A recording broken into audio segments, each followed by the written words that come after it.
അല്ല, മഞ്ജുവിടെ ഒറ്റയ്ക്ക് വന്നിരുന്ന എന്ത് ചെയ്യാണ്? ഞാൻ ഡാഡിക്ക് ഒരു കത്തെഴുതാ. ഡാഡിക്ക് കത്തെഴുതാൻ വേറെ ഒരു സ്ഥലം കണ്ടില്ലേ? ഇവിടെ ഉള്ളവരെ കുറിച്ച് കുറച്ച് പരദൂഷണം എഴുതുക. ഞങ്ങളെ കുറിച്ച് എന്ത് പരദൂഷണം എഴുതാനാണ്? അത് ഈ വീടും പിന്നെ ആന്റിയും ആന്റിയുടെ കുറെ ഡിസിപ്ലിനും അതനുസരിക്കുന്ന കുറെ ബുദ്ധൂസുകളും. അല്ല, ഞാൻ ഇവിടെ വന്നുകൊണ്ട് കൂടുതൽ ബുദ്ധിമുട്ട് രവിക്കാണല്ലേ? എനിക്കോ?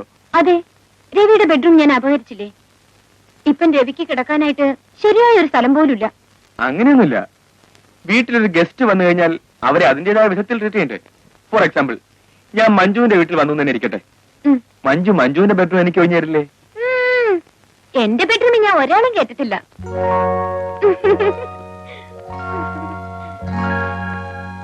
അല്ല ഡോക്ടർ സാറേ, രാവിലെ കൊണ്ടുപോയി റോസാപ്പ് ഗേൾഫ്രണ്ടിന് കൊടുത്തോ? അയ്യോ, എനിക്ക് അവളെ കാണാൻ പറ്റിയില്ല. കുറെ നേരം ഞാൻ അവളുടെ മുറിയിൽ വെയിറ്റ് ചെയ്തു. പിന്നെ അവിടെ ഇരുന്ന് അവളുടെ ഫോട്ടോയുടെ മുമ്പിൽ വെച്ചിട്ട് പോന്നു. പാർട്ടി എങ്ങനെയാ? കാണാൻ കൊള്ളാവോ? ആ, കാണാൻ കൊള്ളാം. നല്ല വിദ്യാഭ്യാസമുണ്ട്. പക്ഷേ ആളൊരു സെമി എക്സെൻട്രിക്കാ. അതൊക്കെ ഇപ്പോഴത്തെ പ്രായത്തിന്റെ ആയിരിക്കും. മാരേജ് കഴിയുമ്പോ മാറിക്കോളും. പിന്നെ വേറൊരു പ്രശ്നമുണ്ട്. എന്താ? അവൾ എന്നെ പ്രേമിക്കുന്നുണ്ടോ എന്ന് എനിക്ക് അറിഞ്ഞൂടാ. ഞാൻ അതൊട്ട് ചോദിച്ചിട്ടില്ല. ഓ, അപ്പൊ വൺ വേ ട്രാഫിക് ആണല്ലേ? ആ, മഞ്ജു എനിക്കൊരു സഹായം ചെയ്യണം. ആ കുട്ടിയെ കണ്ട് സംസാരിച്ചിട്ട് അവളുടെ മനസ്സിലെന്താണെന്ന് അറിഞ്ഞിട്ട് വരാമോ? അതിനെനിക്ക് ആ കുട്ടിയെ അറിയില്ലല്ലോ. എന്റെ ബെഡ്റൂമിൽ, ഐ മീൻ മഞ്ജുവിന്റെ ഇപ്പോഴത്തെ ബെഡ്റൂമിൽ അവളുടെ ഒരു ഫോട്ടോ ഇരിപ്പുണ്ട്. അതിന്റെ മുമ്പിൽ ഞാൻ റോസാപ്പ് വെച്ചിട്ടുണ്ട്. അത് കണ്ടാൽ ആളെ മനസ്സിലാവും. ശരി, ഞാൻ പോയി നോക്കിട്ട് വരാം.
മഞ്ജു,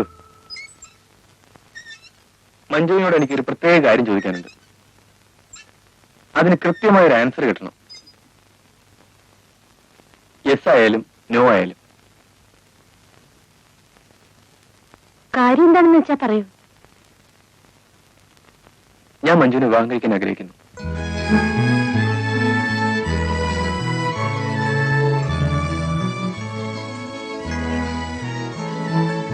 എന്താ മഞ്ജുവിനും മിണ്ടാത്തത്? ഞാൻ യെസ് എന്ന് പറഞ്ഞുകൊണ്ട് കാര്യമൊന്നുമില്ല. ആന്റി പറയുന്നതിനപ്പുറം ഇവിടെ ഒന്നും നടക്കില്ലല്ലോ. മഞ്ജു ഇവിടെ വന്ന് ഞങ്ങൾ എല്ലാവരുടെ മനസ്സിനെയും കീഴടക്കി, മമ്മി ഒഴിച്ച്. മഞ്ജു വിചാരിച്ചാൽ മമ്മിയും പോക്കറ്റിലാക്കാൻ കഴിയും.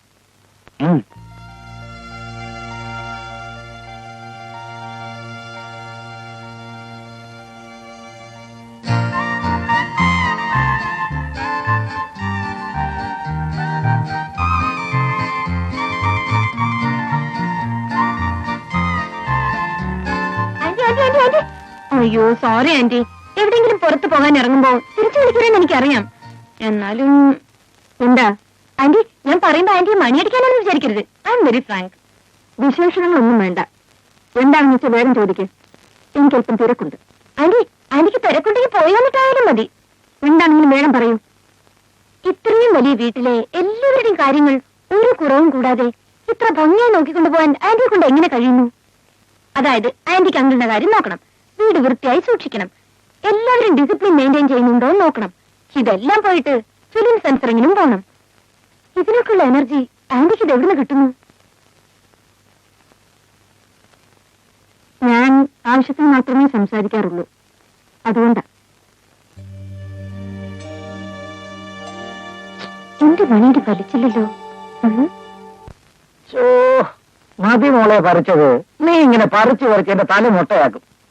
എനിക്കിങ്ങനെ ആരുടെങ്കിലും നരച്ചുമുടി പറിക്കുന്നതേ എന്തൊരു ഇഷ്ടമാണെന്നോ. ഓ, അപ്പൊ നീ എനിക്ക് വയസ്സായി എന്ന് പറയുക അല്ലേ? എനിക്ക് അത്ര വയസ്സൊന്നും ആയിട്ടില്ല.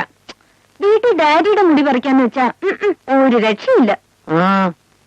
ഓ, നരച്ച മുടി പറിക്കാൻ നിന്റെ ഡാഡിക്ക് മുടി ഉണ്ടായിട്ട് വേണ്ടേ? ആ, അത് തന്നെ. ഡാഡിയുടെ തലയാണെങ്കിൽ പെർഫെക്റ്റ്ലി ഗുഡ് നൈറ്റ്. അത് ശരിയാ.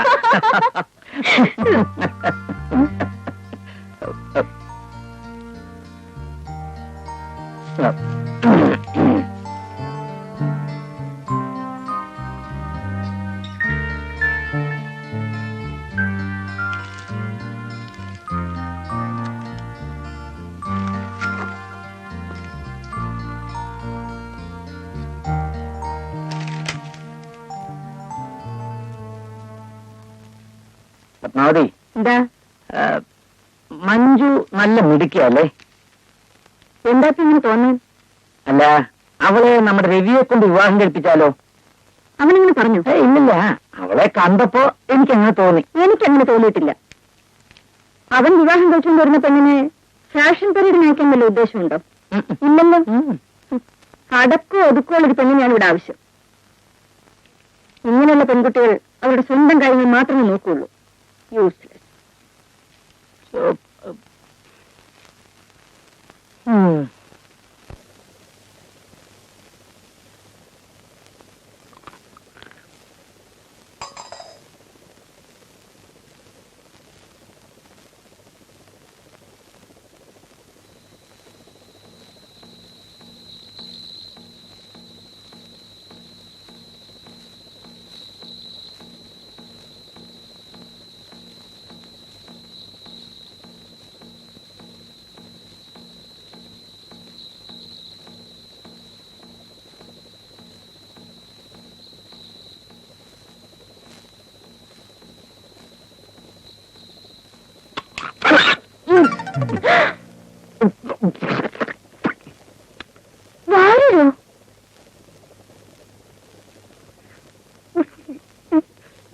എന്താ കഴിക്കുന്നത്? ചിക്കനോ? താൻ ആള് കൊള്ളാമല്ലോ.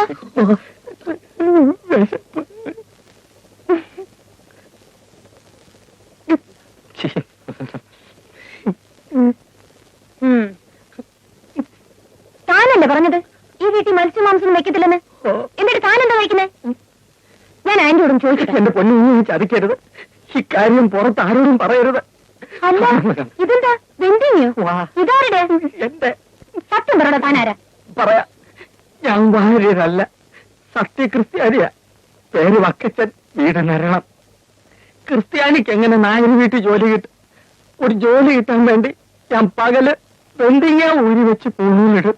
രാത്രി എല്ലാരും ഉറങ്ങി കഴിയുമ്പോ പൂണൂൽ ഊരി വെച്ച് വെന്തിങ്ങ ഇടും. പിള്ളകുട്ടി പരാധീനക്കാരനാണ്. കുഞ്ഞെന്റെ വാര്യരുദ്യോഗം വാരിക്കളയരുത്. ശരി, വക്കച്ചന് വാര്യരായി തന്നെ വാഴ്ത്താം. പക്ഷെ ഒരു കണ്ടീഷനുണ്ട്. കുഞ്ഞ് പറയണ എന്ത് വേണമെങ്കിലും ഞാൻ ചെയ്യാം. താൻ ഈ രാത്രി ഉണ്ടാക്കുന്ന നോൺ വെജിറ്റേറിയൻ അതൊക്കെ കേൾക്കും. താൻ ഈ രാത്രി ഉണ്ടാക്കുന്ന നോൺ വെജിറ്റേറിയൻ അതിന്റെ ഒരു പങ്ക് എന്റെ റൂമിൽ കൂടി ദിവസം എത്തിക്കണം. എത്തിച്ചോളാം. ശരി, കഴിച്ചോളൂ.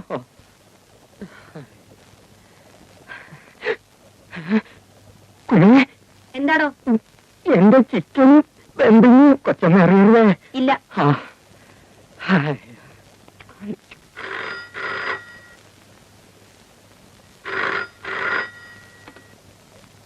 ഹലോ, കണ്ണൂരിൽ നിന്ന് ട്രങ്കോളോ? ആ, കണക്ട് ചെയ്യൂ. ഹലോ, ആരാ? ആ ചേട്ടനാണോ? എന്താ ജയദേവന്റെ വിവാഹമോ? ഈ 15-ന് ഫിക്സ് ചെയ്തെന്നോ? Very good. ഇല്ല, അദ്ദേഹത്തിന് എനിക്ക് വരാൻ പറ്റുമെന്ന് തോന്നുന്നില്ല. അദ്ദേഹത്തിന് സുഖമില്ലായിരിക്കല്ലേ? ആ, പിള്ളേരെല്ലാരും വരുന്നുണ്ട്. തലേ ദിവസം തന്നെ അയക്കാം. എന്താ?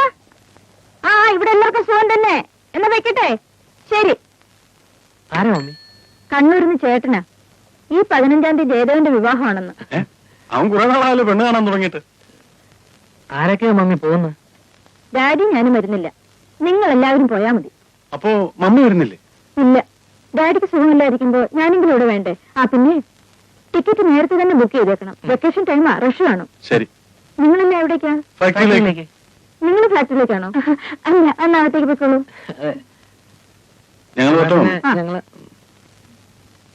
ആ സുരേഷ്, ദാ. വൈകുന്നേരം വരുമ്പോ കഴിഞ്ഞ മാസത്തെ ഓഫീസ് അക്കൗണ്ട്സ് എല്ലാം ഒന്ന് കൊണ്ടുവരണം. എനിക്കൊന്ന് വെരിഫൈ ചെയ്യാനാ. അല്ല മമ്മി, ഇന്ന് തന്നെ കൊണ്ട് കാണിക്കണം. ആ വേണം. ഇന്നത്തോടെ ഊണ് വെളിയിൽ തന്നെ.